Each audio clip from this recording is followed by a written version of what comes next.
Hello and welcome to Midday Report here on TVP World. I'm your host, Marie Cato. Polish law enforcement has arrested a 27-year-old Colombian accused of working for Russian intelligence. According to the Polish Internal Security Agency, he is responsible for arson attacks on 2 construction warehouses last year. In 2024, Poland was rocked by a wave of devastating fires that swept across the country. While initial investigations pointed to possible negligence or natural causes, whispers of foreign interference quickly gained traction. Russian involvement was long considered mere speculation, until now. Today, the prosecutor's office released new information regarding charges brought against a Colombian national accused of acts of sabotage. Our security services confirmed that they were carried out under the direction of Russian intelligence services. We know that he had previously been instructed and trained by individuals associated with Russian intelligence services. They taught him how to prepare incendiary materials, Molotov cocktails. They taught him how to document these arson attacks. The Colombian national has been charged with terrorism and faces 10 years to life in prison. We know that he had previously been instructed and trained by individuals associated with Russian intelligence services. They taught him how to prepare incendiary materials, Molotov cocktails. They taught him how to document these arson attacks. The first attack occurred in May last year in Warsaw, where a construction warehouse was set on fire. A week later, he targeted another warehouse in Radom, documenting the act and notifying Russian media. The media then spread disinformation, falsely claiming that a logistics center supplying Ukraine had been destroyed. It's very well aligned with general reasons behind any hybrid attack. So it's the destabilization of the state and leveraging the potential distrust in the effectiveness of activities of both the law enforcement and intelligence services, as well as rescue services, in making people unsure as to whether or not their government and its services are really able to protect them against any enemies, and whether or not those protective activities will be enough in case of any attack. And so it's in the direct manner a psychological weapon as much as the kinetic attack. And on the other hand, it might be used in order to test the effectiveness and to test the speed with which we react to attacks like that.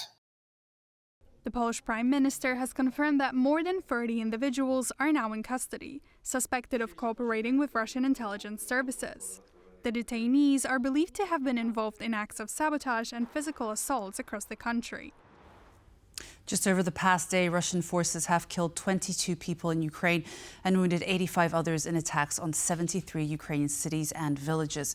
Ukrainian President Volodymyr Zelenskyy took to X to highlight his American counterpart's words on how the Russian leadership is, quote, wasting the world's time by talking about peace while simultaneously killing people.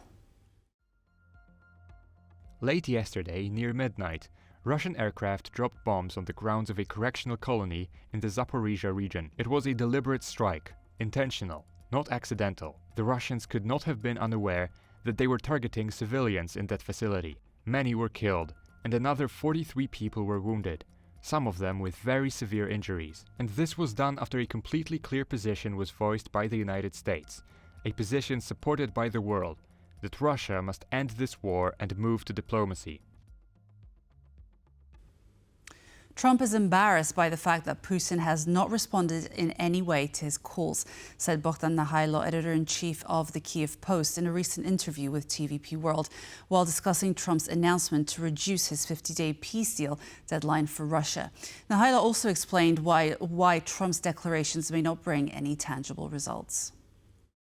I think what's keeping Trump back is you mentioned that the sanctions that are being threatened by Trump will involve other countries that are associated through business deals, through weapon supplies with Russia. And this involves China. Trump doesn't want to alienate the Chinese further. Perhaps this is one factor while he's holding back. But at the same time, a lot of time and a lot of lives have been lost because of the dilly-dallying of Trump. And I think it's a very reprehensible situation that one individual holds the world and Ukraine as hostages at ransom. A Russian delegation under international sanctions has arrived in Geneva for the 6th World Conference of Speakers of Parliament, sparking outrage from human rights groups and anti-war activists. Despite Switzerland's alignment with most EU sanctions, no entry bans appear to apply to these individuals. The group includes Russian Federation Council Chair Valentina Matviyenko, Russian Deputy State Duma Speaker Pyotr Tolstoy, and Russian State Duma Foreign Affairs Committee Chair Leonid Slutsky, all sanctioned by the EU and other international bodies. The presence of the Russian delegation has drawn sharp criticism. The Anti-Corruption Foundation, founded by the late Alexei Navalny, condemned the decision to allow sanctioned officials into Europe, calling it a disgusting rollback of sanctions. The 6th World Conference of Speakers of Parliament, organised by the Inter-Parliamentary Union, runs from July 29th to July 31st. A Ukrainian delegation is also expected to participate.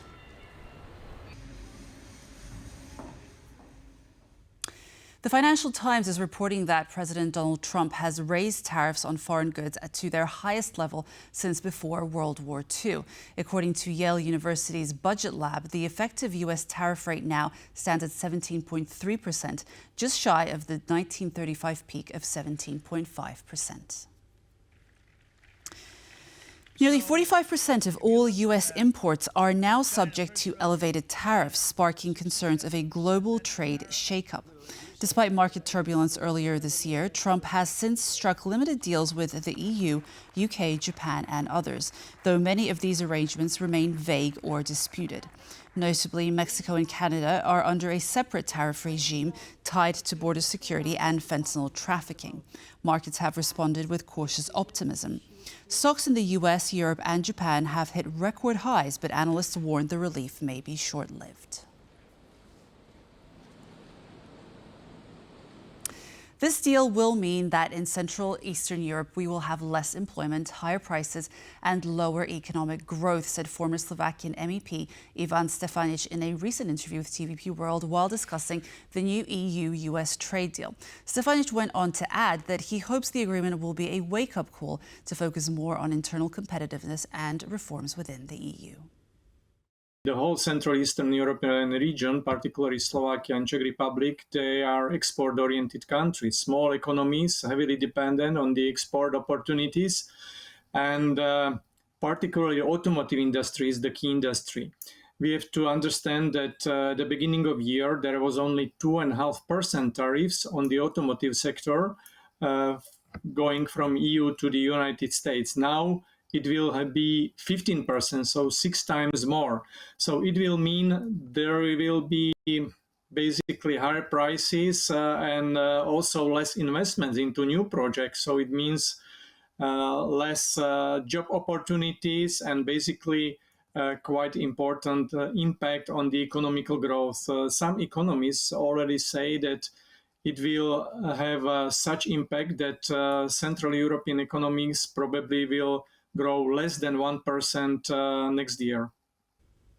Emergency services are continuing to monitor the flood situation across Poland after 2 days of torrential rain. Our reporter John Todd is in Bielsko-Biała in the southern Silesia region and has more. I'm on the outskirts of Bielsko-Biała in the Silesia region in southern Poland. Behind me, just a matter of hours ago, this bridge was submerged with water, cutting off houses on the far side. Fire crews used sandbags in order to prevent further flooding. I spoke to local neighbours about their ordeal, and this is what they had to say. I didn't really experience any issues here. The firefighters brought us some sandbags, placed them around, but my neighbours were flooded. Our whole garden was flooded yesterday. There was so much water we could go for a swim. The water went over the levees. The whole street was flooded. This flooding is the reason our bridge is falling apart, so I don't think we'll be able to drive across it. This is a small stream, but in 2 to 3 hours, it could change into a huge river that then floods our homes. The water carries large logs that cause the water to swell even more. This has been happening for years.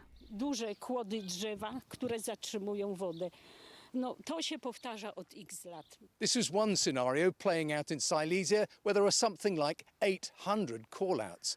Earlier this morning, we heard from Interior Minister Marcin Czerwiński about the situation across the country.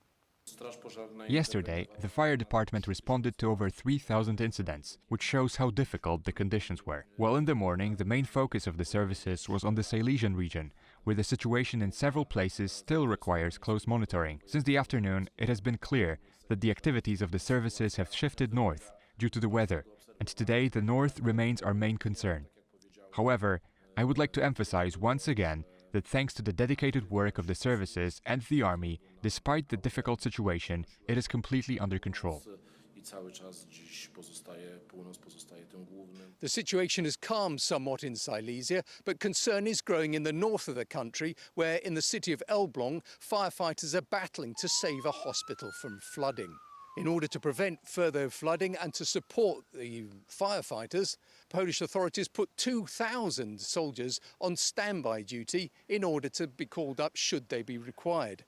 Scout summer camps were also cancelled in order to prevent any risk there. The rain stopped in Silesia late yesterday, and the flooding, by my accounts here, has fallen by some 1.5 metres, bringing relief to local neighbours. But there's concern on the horizon with further rain forecast for the end of the week. John Todd for TVP World. At the Polish government cabinet meeting, Prime Minister Donald Tusk took the opportunity to show off munitions intended to be used with Polish strike drones. He also announced that more new Polish defence systems and equipment will be presented to the public over the coming days. These are dummy munitions, but I brought them here today to show off something we can all be proud of. These are just a few examples, but they should tell all of you here that we're serious about reprioritizing Polish interests in defense manufacturing. We're talking about Polish products. Tomorrow, I'll be visiting facilities where we will unveil bigger examples of this effort. Cutting-edge weapons systems manufactured entirely in Poland. This is of extreme importance. I want to emphasize it once again. This ordnance is likewise produced entirely by our domestic arms industry. Most of the components are manufactured using high-grade 3D printing technology. These warheads will be used by Polish drones, a whole range of them, produced entirely in Poland. We're not just talking about drones, but also other unmanned weapons platforms. Right now, we're also working on ground-based systems capable of being remotely operated, and we'll be presenting them to the public tomorrow. Support for Ukraine, an increase in defence spending, and the newly announced European Commission proposal for the multi-annual financial framework were among the topics discussed today by the finance ministers of Germany and the Baltic states. The meeting took place in the Lithuanian capital of Vilnius. We had a very productive meeting, even though not very lengthy discussions. We really had an interesting exchange, and we learned more about each other's positions. We did not try to achieve common understanding or common position, but exchange of ideas and positions. And the security that you need here is a security that we all need and depend upon. So it is absolutely vital for us that we closely cooperate in security matters and try to strengthen our efforts. And I can reassure you in the name of the German government that the Baltic states can depend on the solidarity and the support of the German government. And on my view, today's meeting is a clear signal and strong signal for excellent partnership and great solidarity. And that concludes Midday Report. Thanks for being with us, and stay tuned for more on TVP World. Goodbye.